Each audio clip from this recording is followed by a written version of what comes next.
Hi everyone, welcome back to my Gaming Easy. In this video, I'll show you some quick and easy steps on how to unfriend friends in Subway Surfers. So without any further ado, let's get started.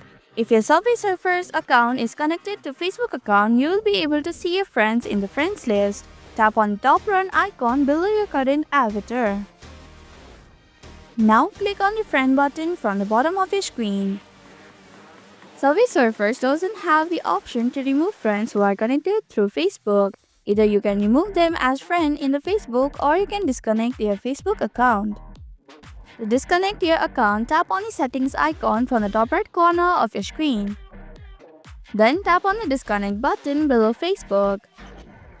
If you have added friends without Facebook, go to the top right. Then tap on friends button. Next, tap on the friend that you want to remove. Click on the Remove Friends button. To confirm, tap on the Remove button. And that's how you can unfriend friends in Subway Surfers.